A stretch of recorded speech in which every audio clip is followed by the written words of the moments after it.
ગુજરાત સુરતના એક આરટીઆઈ કાર્યકરે ચૂંટણી પંચ અને CB central board of custom અને એક્સાઇઝને એક પત્ર લખ્યો છે અને સવાલ પૂછ્યો છે કે એક નિવૃત્ત સરકારી કર્મચારી અધિકારી પાસે એટલા પૈસા ક્યાંથી આવ્યા કે પોતાના પુત્રને વિદેશમાં ભણવા મોકલ્યો।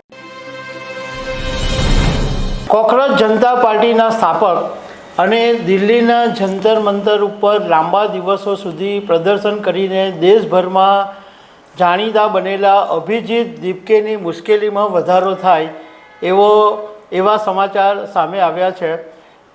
ગુજરાત સુરતના એક આરટીઆઈ કાર્યકરે ચૂંટણી પંચ અને CB central board of custom અને એક્સાઇઝને એક પત્ર લખ્યો છે અને સવાલ પૂછ્યો છે કે એક નિવૃત્ત સરકારી કર્મચારી અધિકારી પાસે એટલા પૈસા ક્યાંથી આવ્યા કે પોતાના પુત્રને વિદેશમાં ભણવા મોકલ્યો। આ સિવાય બીજો પણ એક સવાલ પૂછવામાં આવ્યો છે, તો આના વિશે હું તમારી સાથે વાત કરીશ।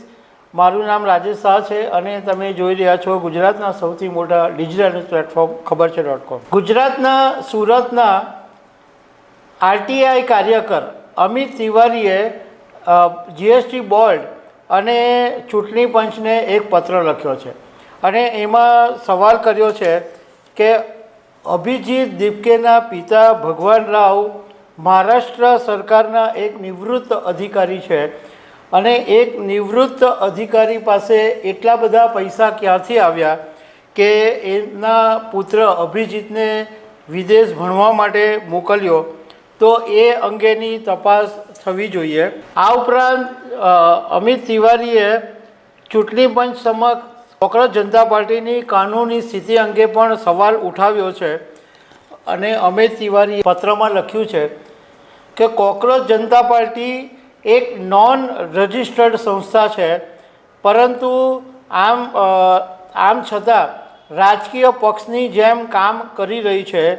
જો તેને કાનૂની સહાય ભંડોળ તરીકે 1 કરોડ રૂપિયાની રકમ મળી હોય તો ચૂંટણી પંચે તપાસ કરવી જોઈએ કે કોકરોચ જનતા પાર્ટી લોક પ્રતિનિધિત્વ અધિનિયમ 1951ની કલમ 29A હેઠળ નોંધાયેલું છે કે નહીં।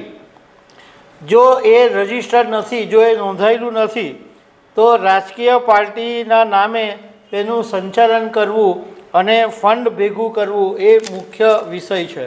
અમિત તિવારીએ સેન્ટ્રલ બોર્ડ ઓફ એક્સાઇઝ અને કસ્ટમને લખ્યું છે કે વરિષ્ઠ વકીલ અને રાજ્યસભા સાંસદ કપિલ સિબ્બલે 1 કરોડ રૂપિયાનું ફંડ જાહેર કરેલું હતું, જેની પર 18% જીએસટીની ચૂકવણી થઈ છે કે નહીં એ અંગેની તપાસ કરવી જોઈએ।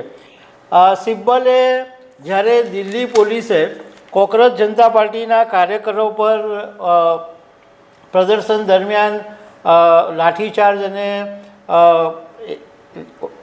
અટકાવ્યા હતા, ત્યારે કપિલ સિબ્બલે જાહેરાત કરી હતું કે આ જે કાર્યકરો છે એમને કાનૂની સહાય ફંડ માટે પોતે 1 કરોડ રૂપિયાનું યોગદાન આપશે। એટલે અમિત તિવારીએ સવાલ ઊભો કર્યો છે કે 1 કરોડ રૂપિયાનું ફંડ આપ્યું છે તો એની પર 18% જીએસટી ચૂકવાયું છે કે નહીં એની તપાસ થવી જોઈએ। તો આને કારણે અભિજીત દીપકેની કાનૂની મુશ્કેલી વધી શકે છે। તો દર્શક મિત્રો, આવા અનેક અપડેટ સાથે મળતા રહીશું। આભાર।